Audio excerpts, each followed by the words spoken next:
Randy Sport. Sally Durbin, I fully believe in your right to protect your family and property. So, yes, thank you. Dwayne Christie, CCW card-carrying member, absolutely. Dowell Bright. I started down in that, and if you don't mind, I throw it down and said I'd like to start with Nathan. There's been a lot of talk off and on about legal and illegal aliens, and I'd kind of like to marry that in with this question about UMC. UMC has just been a tragedy in the time that I've been here. It's just been just a big red hole, and it seems like anyone who doesn't have health insurance ends up down there in the emergency room, and it's costing the taxpayers a lot of money. And I would like to know if you have any ideas, you know, whether it's be the legals, the illegals, or just people who don't have the insurance.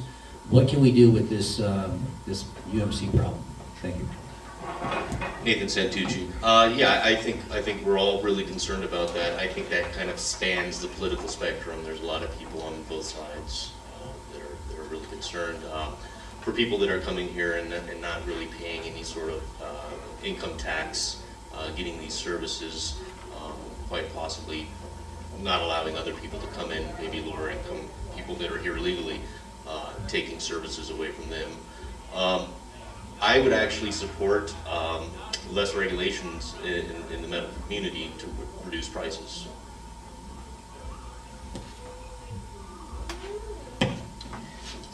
It's a great question. It's Kevin Donovan, and I'm going to treat this as a two-part question, if you don't mind. One will be the legal and illegal aliens utilizing free services throughout our country, not just here in Southern Nevada. I believe that it is the responsibility of ICE to come in, and when there should be a procedure of notifying or being able to identify who is illegal and who is not. We know they can do it because there's been articles in the newspaper about who's getting dialysis and how many there are and how much money there are. So we know who they are, and the next time they come in, we'll treat them, and it's time to send them back home to get their care in their home country. The second part about it's not really about illegal aliens, it deals with private citizens utilizing the system, legal folks who are Americans, or Nevadans, or whatever the case may be. There's a thing that I believe in, it's called fiscal responsibility and accountability, and I think America has kind of strayed from that. Last year I was laid off in April, so I know what most Nevadans are going through right now. I was laid off for 5 months before I was able to find work again. And as I said earlier, I'm the father of 4 kids, and my wife's a stay-at-home mom and raises our children. I'm very proud of her that she does that. And personally, during that 5 months, I made my COBRA payments. I had the reserves to do it. And I think there's a responsibility and accountability that citizens need to hold to themselves. Not everyone can have an iPhone. Not everyone can drive a Cadillac Escalade, and not everyone can live in the biggest house on the block. And we have to get back to that core value of having 6 months in reserves and educating the public, and that starts with our kids that are in high school and junior high. They get this glamour life image of these hotels and casinos. They get a little taste of that, and they're making 25 grand a year, living $50,000 or $75,000 a year lifestyles, and they think that that's okay. And I think it's our job to re-educate and bring that type of financial accountability back, because if everybody, eventually you run out of people to borrow money from, to pay for someone else. It just doesn't work, and everyone needs to be accountable to themselves. Thank you. Yeah, and if you could just touch on the UMC thing, I appreciate it. It's a big problem. The UMC with they're in the hole. Yeah. Well, they're in the hole because it's the free hospital, and it's I don't want to go as far as to say that you need to take it away, and it's not going to be a resolution overnight. But we have to get back to people paying for their insurance. You know, most people who are uninsured. I know a lot of people that are uninsured. They choose to be uninsured because they want to drive a new car, and that's just a reality. And we need to hold those people accountable for that.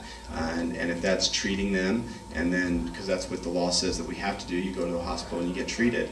But then there should be recourse for the hospital. If someone's living, driving a Cadillac and getting free health care at UMC, That's not fair. That's not fair to me, who's responsible and pays my insurance premiums every month, and those people need to be dealt with. Thank you.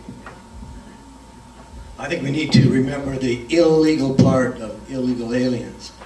And they are illegal. If they get very sick, I think we should give them enough care to get them on the bus, get them a bus ticket, and send them south or wherever they came from, and let their home country take care of them. I don't usually agree with Rory Reed, but I think he's got one good thing, and that's turning UMC into a teaching hospital, a research hospital, rather than a hospital for all indigents. And that way, I think we could get rid of some of the debt that UMC has incurred. Also, we've had some serious problems with the administrators there, as you know, in the past, that have absconded with all kinds of money and so forth. And I think we need to be very careful in the people that we hire to run the hospital if it's not going to be a teaching facility. Thank you. Randy Spoor, addressing the illegal alien issue first. I would like to figure out, I guess, how through the DMV, if you are not a legal alien of this country, of this state, then you can't get a driver's license. I think that would solve a lot of the problems. If you can't get a driver's license, if you can't get a state ID, you can't get a job that belongs to a legal resident of this state, of this country.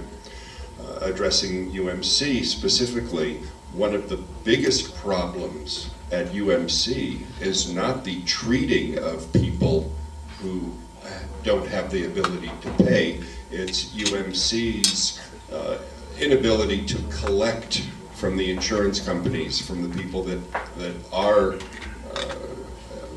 in a position to pay. I don't have the exact figures off the top of my head, but I know that it is in the millions of dollars of income that UMC should be realizing, and they're not. Thank you.